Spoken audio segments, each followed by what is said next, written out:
المدريد ثالثا ب 44 نقطة. 44 نقطة، فارق كبير عن برشلونة. كرة تعود مرة أخرى إلى مودريتش لمسة، بعد ذلك خامس من راس كريم، جول! هدف مبكر للميرينغي، الدقيقة 7 لم يسجل كريستيانو، من سجل هو كريم لمصلحة ريال مدريد بعد عرضية رائعة جميلة من الجهة اليمنى. هدف أول لريال مدريد، الكل كان ينتظر بصراحة، الكل كان يتوقع بعد الأداء الهجومي، المد الهجومي الهائل للريال. لوكا واحدة من لمساته، خميس بمهارته وقدمه اليسرى المعتادة، عرضية في منتهى الروعة، كريم في الانتظار، ميرينغي يتقدم بالهدف الأول، راسية بنزيما، تضع ريال في المقدمة مع الدقيقة 7 والبحث عن فوز عريض. رودريغيز على جهة اليمين ينتظر مساندة، عودة لكارفاخال وعودة للهجوم وعودة للبحث عن هدف ثاني. اسكو بالصدر، استقبال جميل، بنزيما لكريستيانو رونالدو، مار وركلة جزاء. نعم، ركلة جزاء، يا عيني على هذه التمريرات.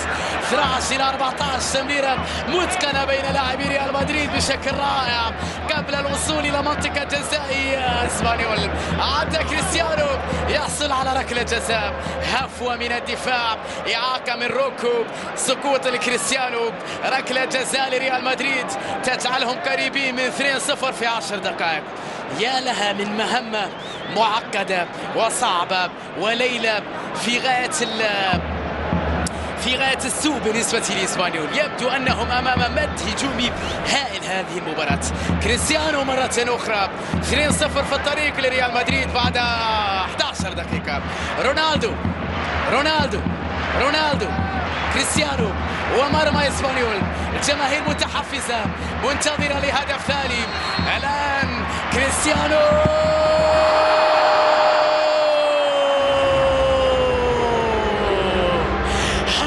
ثاني للفريق الملكي من علامة الجزاء. كريستيانو رونالدو يسجل هدفه الثاني في البرنابيو، هدف ريال مدريد الثاني في البرنابيو، الأول عن طريق كريم بنزيما.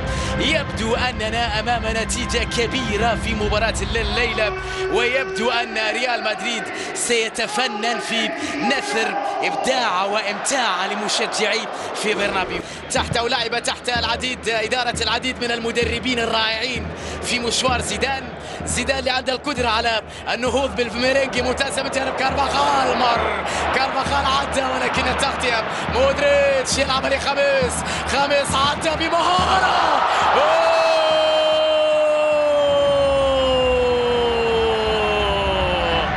هدف ثالث للميرينغي. يا زيزو، ميرينغي جميل، وين كان كل هذا يا زيزو؟ وين كان كل هذا يا خميس؟ وين كان كل هذا يا ريال؟ انهيار لإسبانيول أمام طوفان مدريدي غير عادي، ظهير أيمن بمواصفات هجومية، وخميس استعاد كرته، استعاد مهارته، واستعاد تسديداته الرائعة، نعم بمساعدة من المدافعين. الكرة صدمت في دفاع إسبانيول، لكن ميرينغي جميل بيتم على الكلمة. ميرينغي مثير في برنابيو بعد 16 دقيقة يسجل فيها رقما كبيرا، 3 أهداف مقابل لا شيء. إسبانيول يا لها من ليلة كبيرة، كان سيعني الكثير لإسبانيول. ضاعت الكرة من جانب إسبانيول، تمريرة خامس صدمت في الدفاع. كريستيانو على اليمين، رونالدو عدى بمهارة،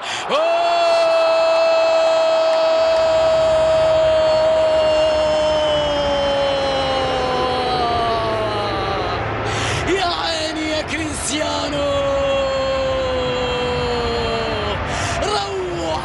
روعة جميلة من رونالدو. هذا كله والكل يقول أن ليس في مستواه هذا الهدف الجميل، هذه المهارة وهو بنصف مستواه. رونالدو عدى من الأول، رونالدو جميلة من رونالدو، جميلة من كريستيانو، يضع بصمة الثانية في اللقاء. شباك إسبانيول خير صديق لكريستيانو، الأرقام الكبيرة خير صديق لكريستيانو. نعم، ليست فقط شباك إسبانيول بل كل الفرق تقريبا نعم تلقت الأهداف تلو الأهداف في رونالدو الذي يسجل هدفا إلى ركنية مدريدية.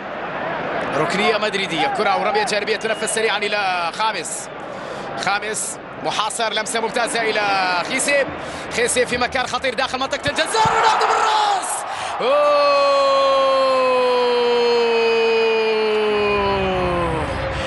كرة من جانب كريستيانو رونالدو جميلة بالراس. 5 أهداف ريال مدريد. نعم، هاتريك جديد، رقم جديد بنصف المستوى.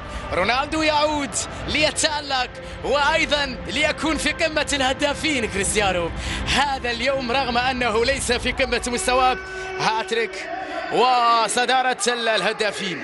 رونالدو هدف بالراس، عمل رائع جدا من جانب خيسي. شوفها مرة أخرى جميلة لريال مدريد. شوفها اللمسة من خامس ذكية بين مدافعين، خيسي عرضية، تحرك ذكي من رونالدو بالراس في منتهى الروعة، وهدف للريال، هدف 5 للريال. كما كان الكثير يتوقع أن ريال مدريد سيحقق نتيجة كبيرة.